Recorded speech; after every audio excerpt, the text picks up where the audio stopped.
বিক্রি করি না হচ্ছে অনেকের জন্য, অনেকের মন খারাপ হতে পারে যে আমি কমে নিয়ে বাচ্চা ফোটাবো। ভাই এখানে যারা খামারি আছে, আমি খামারি না, আমি শখ করে পালি, কিন্তু যারা খামারি এটা নিয়ে যাদের রুটি রুজি, আমার কিন্তু রুটি রুজি না, যাদের রুটি রুজি তাদের কিন্তু একদম পেটে লাথি মারা হবে আর কি, কারণ তখন আর তারা বাচ্চা। Hi friends, this is Shyamal and welcome to my blog. আশা করি আপনারা সবাই ভালো আছেন। তো আমার খামারে আজকে দুজন গেস্ট এসেছে আমার সাথে, ঢাকার থেকে দুই ভাই এসেছে। হ্যালো, আমি সৈকত। একজন হচ্ছে সৈকত ভাই, আরেকজন আলামিন ভাই। হ্যালো। তো ওনারা হচ্ছেন আমার পাখি দেখতে আসছেন, পাখির খামার দেখতে আসছেন, পাখির সংগ্রহ, আমার মানে কী ধরনের পাখি সেগুলো দেখতে আসছেন। তো সৈকত ভাইয়ের কাছে প্রথমে যাই আছে। সৈকত ভাই, আপনার কাছে কেমন লাগতেছে পাখি দেখে? আমার কাছে পাখি এমনি খুব ভালো লাগে, আমি ছোটোবেলা থেকেই পাখি প্রেমী। আচ্ছা। আমার কাছে পাখি দেখতে ভালো লাগে। পাখি এক্সোটিক বার্ড আমি সুযোগ পেলেই বিভিন্ন ফার্মে যাই, যে সেখানে পাখি দেখি, গল্প করি, সেখান থেকে কিছু ইনফরমেশন গ্যাদার করার চেষ্টা করি। ফিউচারে আছে এরকম চিন্তা, হয়তো সে দিক থেকেও আসা হয়, আবার নিজের ভালো লাগার থেকেও আসা হয়। যাক, এক কথায় পাখি আমার কাছে খুব ভালো লাগে।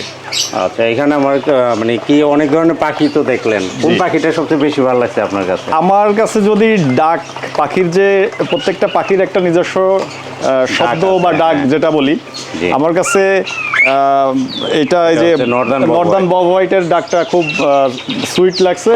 আর ওভারঅল সব পাখি ভালো, দেখার জন্য সব পাখি ভালো। আর ডাকের কথা, সেটা প্রত্যেকটা পাখির নিজস্বতা উপরওয়ালা দিয়ে দিছে, সেটা অন্য হিসাব। বাট ডাক যদি বলি, একদম সুইট একটা ডাক এই নর্দার্ন বব হোয়াইট।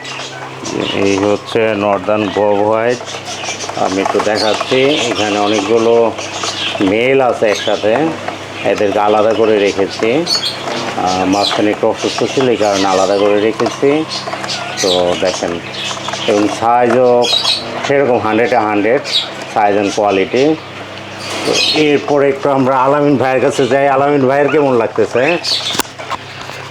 ভাই আমার ভালো লাগতেছে, আমি এখানে আসলে মুগ্ধ হয়ে গেছি। আমি আসলে পাখি মানে এইরকম এত সুন্দর একটা জায়গায় যে পাখির যে আপনি করছেন, আমার দুর্দান্ত লাগছে, অসম। আমি আসলে ছবি তুলছি। আমার এই সাদা পাখিটা আছে না আপনার, জাভা আমার অসাধারণ লাগছে ভাই। আমি এটা দেখে মুগ্ধ। আমি অনেকক্ষণ ধরে এটারই আমি মনে করেন 20-30টা ছবি মানে ভিডিও বানাইছি। Playful bird. আপনি যদি পানি দেন, প্রতিদিন শীত গ্রীষ্ম বর্ষা নাই, প্রতিদিন গোসল করবে, এবং সেই গোসলের যে দৃশ্য অসাধারণ ভাই। আমার সিরিয়াস মানে এই পাখিটার যে একটা সৌন্দর্য, আমি মুগ্ধ, একেবারে চমৎকার। আর আপনার এই খামারটা আমার দুর্দান্ত লাগছে একদম টোটালি। আমি দেখছি আপনার ময়ূর ভালো লাগছে আমার। ময়ূর আমরা এক ময়ূর উপরে আছে, আমার অসাধারণ লাগছে ময়ূরটা। আমি আসলে বিশেষ করে নিচে নামাইতে পারলাম না, আপনাদের দেখে চিনে নাই, তো এই জন্য আর কি উপরে উঠে আছে। আমি বিশেষ করে কিন্তু ময়ূর দেখতে আসছি। আমার রেড গোল্ডেন ফিজেন্ট আছে, মানে এই পাখিটা ফিজেন্টের ভিতরে বলা হয় সব থেকে সুন্দর পাখি। এটা দেখতে যেমন সুন্দর, আর এটা মানে চোখ জোড়ানোর মতো সুন্দর আর কি। এটাও ভাইয়ের এখানে আছে, খুব মানে ভালো লাগতেছে দেখে আসলে, যে অল্প জায়গার ভিতরে যে এত সুন্দর পরিপাটি করে একটা পাখির খামার বা এভিয়ারি গড়ে তোলা যায়। শ্যামল ভাইয়ের এখানে না আসলে হয়তো বোঝা যেত না যে এত সুন্দর একটা পরিবেশ উনি পাখির জন্য দিচ্ছে। আচ্ছা, একটু ময়ূরটাও আমরা দেখি, এটা উপরে উঠে আছে, ও একটু ভয় পাচ্ছে বা আনইজি ফিল করতেছে। অনেক কষ্টে আমি নামাইছিলাম নিচে খাবার দেওয়ার জন্য। সৈকত ভাই আর আলামিন ভাইকে দেখে আবার উপরে উঠে গেছে আর কি, ও লাফ দিয়ে উপরে উঠে গেছে।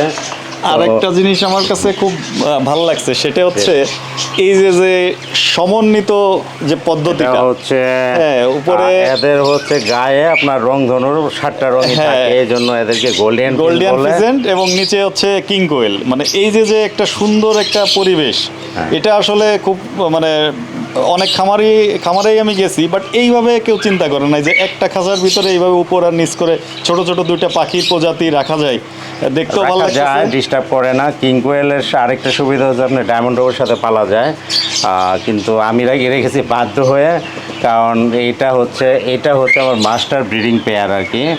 আমার অরিজিনালি তারও কয়েকটা আছে, ওটা অন্য মিউটেশনে, এটা হচ্ছে ক্লাসিক।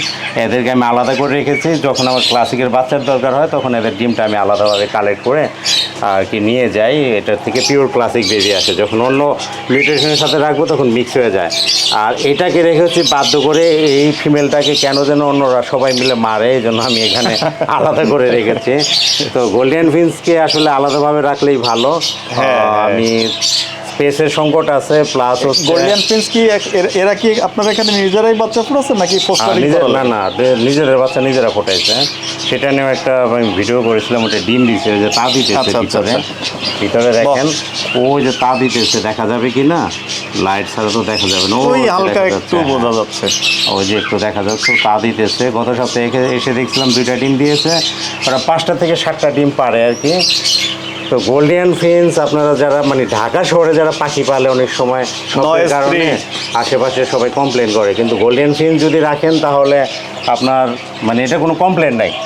মানে গোল্ডিয়ান ফিন্স এবং জাভা একটু ডাকে, কিন্তু গোল্ডিয়ান ফিন্স কোনো ই নাই, কোনো ডাকাডাকি আমি নাই। যতদূর জানি এটা বেডরুমে রেখেও পালা যায়। হ্যাঁ, Golden বেডরুমে Finch-টা। রেখেও পালা যায়, অনেকে সুন্দর করে লম্বা সেট আপও করে ভিতরে আপনার গাছপালা দিয়ে ন্যাচারাল করে যখন রাখে তখন আর এরা ভালো টেম হয়, ভয়ও কম পায়, হাত টাত দিলে মানে লাইক আদার ফিন্স প্রজাতি একটু খুব চমকি হয়, মানে খুব ভয় পায়, আর অতটা ভয় পায় না, হাত দিলেও খুব একটা মানে উড়াউড়ি করে না আর কি, লাফালাফি করে না। আমি যদি এটা বের করি তাহলে দেখা যাবে যে না, ও বেরোতে চাবে না আর কি।